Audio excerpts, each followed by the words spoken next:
Assalamualaikum warahmatullahi wabarakatuh. Halo semua, perkenalkan nama saya Bunga Alnurul Tafnianto dari kelas 10 DKP 1. Di sini saya mau menceritakan tentang asal-usul angklung dan jenis-jenisnya.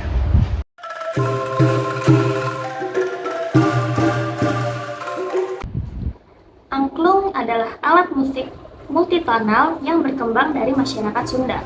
Alat musik ini dibuat dari bambu. Dibunyikan dengan cara digoyangkan, sehingga menghasilkan bunyi yang bergetar dalam susunan nada 2, 3, sampai 4 nada dalam setiap ukuran, baik besar maupun kecil.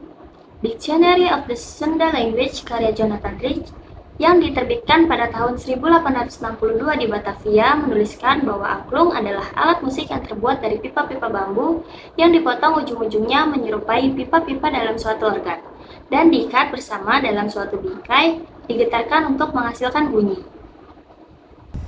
Catatan mengenai angklung yang baru muncul merujuk pada masa Kerajaan Sunda, lebih tepatnya sekitar abad ke-12 sampai abad ke-16. Asal-usul terciptanya musik bambu seperti angklung berdasar pada pandangan hidup masyarakat Sunda, yang agraris dengan sumber kehidupan dari padi sebagai makanan pokoknya. Hal ini melahirkan mitos kepercayaan terhadap Nyai Sri Pohaci sebagai lambang Dewi Padi pemberi kehidupan. Masyarakat Baduy yang dianggap sebagai sisa-sisa masyarakat Sunda asli menerapkan angklung sebagai bagian dari ritual mengawali penanaman padi. Permainan angklung gubrak di Jasinga Bogor adalah salah satu yang masih hidup sejak lebih dari 400 tahun lampau. Kemunculannya berawal dari ritus Sunda. Angklung diciptakan dan dimainkan untuk memikat Dewi Sri turun ke bumi agar tanaman padi rakyat tumbuh subur. Angklung tradisional menggunakan tangga nada pentatonik. Namun, musisi Indonesia Daeng Sutikna memperkenalkan angklung bernada diatonis pada tahun 1938. Angklung ini pun dikenal sebagai angklung Pandaeng. Jenis bambu yang biasa digunakan sebagai alat musik tersebut adalah bambu hitam dan bambu ater, yang jika mengering mereka akan berwarna kuning keputihan. Antara fungsi angklung yang dikenal oleh masyarakat Sunda sejak masa Kerajaan Sunda adalah sebagai penggugah semangat dalam pertempuran. Fungsi angklung sebagai pemompa semangat rakyat masih terus terasa sampai pada masa penjajahan. Itu sebabnya pemerintah Hindia Belanda sempat melarang masyarakat menggunakan angklung. Pelarangan ini sempat membuat popularitas angklung menurun dan dimainkan oleh anak-anak pada waktu itu. Alat musik angklung berkaitan erat dengan adat istiadat, identitas budaya, dan seni di Indonesia. Alat musik ini biasanya digunakan atau dimainkan saat upacara tertentu seperti penanaman padi, panen, atau sampai ke hitanan. Jenis-jenis angklung ada banyak, yaitu satu ada angklung Kanekes. Angklung di daerah Kanekes atau yang sering disebut juga sebagai orang Baduy digunakan terutama karena hubungannya dengan ritus padi, bukan semata-mata untuk hiburan orang-orang. Angklung digunakan atau dibunyikan ketika mereka menanam padi di rumah atau ladang. Menabuh angklung ketika menanam padi ada yang hanya dibunyikan bebas, terutama di kajeroan, dan ada yang dengan ritmis tertentu yaitu di kaluaran.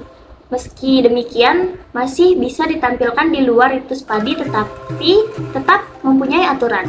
Misalnya, hanya boleh ditabuh hingga masa pengubaran pare atau mengobati padi, sekitar 3 bulan dari sejak ditanamnya padi. Setelah itu, selama 6 bulan berikutnya, semua kesenian tidak boleh dimainkan dan tidak boleh dimainkan lagi pada musim menanam padi berikutnya. Menutup angklung dilaksanakan dengan cara yang disebut musungkun angklung, yaitu nitipkan atau menitipkan angklung setelah dipakai. Jenis angklung yaitu ada angklung Kanekes, angklung reok, angklung Banyuwangi, angklung Bali, angklung gubrak, angklung badek, angklung bucis, angklung Badaeng, angklung Sarinande, angklung Toel, dan angklung Sri Murni. Teknik permainan angklung yaitu memainkan sebuah angklung sangatlah mudah. Seseorang tinggal memegang rangkanya pada salah satu tangan, biasanya tangan kiri, sehingga angklung tergantung bebas. Sementara tangan lainnya, biasanya tangan kanan, menggoyangkan hingga berbunyi. Dalam hal ini ada 3 teknik dasar menggoyangkan angklung. 1. Kerulung atau getar merupakan teknik paling umum yang dipakai, di mana tangan kanan memegang tabung dasar dan menggetarkan ke kiri kanan berkali-kali selama nada ingin dimainkan. Kedua yaitu centok atau sentak adalah teknik di mana tabung dasar ditarik dengan cepat oleh jari ke telapak tangan kanan sehingga angklung akan berbunyi sekali saja. Yang ketiga yaitu tangkep. Mirip sekali seperti kerulung, namun salah satu tabung ditahan tidak ikut bergetar. Pada angklung melodi, teknik ini menyebabkan angklung mengeluarkan nada murni. Sementara itu, pada angklung akompanimen mayor, teknik ini digunakan untuk memainkan akord mayor. Sebab bila tidak ditangkap, yang termainkan adalah akord dominan septim. Bagian-bagian dari alat musik angklung. 1 yaitu tabung sora. Tabung sora sendiri terdiri dari beberapa bagian, yaitu 1 tabung kecil, 2 tabung sedang, dan yang ketiga tabung besar. Yang kedua yaitu ancak. Ancak juga memiliki beberapa bagian, yaitu 1 jejer, 2 tabung dasar, dan 3 palang gantung. Tabung sora berfungsi sebagai tabung nada atau penghasil nada. Tabung kecil, tabung sedang, dan tabung besar berfungsi sebagai tabung bernada dan juga sebagai resonator atau lawong.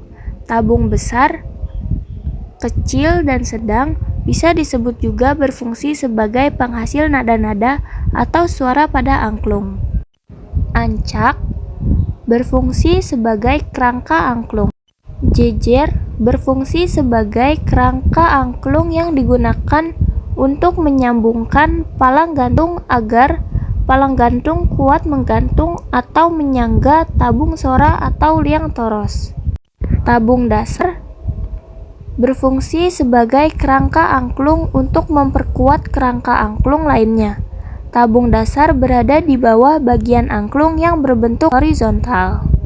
Palang gantung berfungsi sebagai penyangga atau penggantung tabung sora atau liang toros dengan tingkatan tinggi palang gantung yang berbeda dan menyesuaikan tinggi dan lebarnya tabung sora yang terdapat pada angklung tersebut. Sekian dari saya, kurang lebihnya mohon maaf. Wassalamualaikum warahmatullahi wabarakatuh.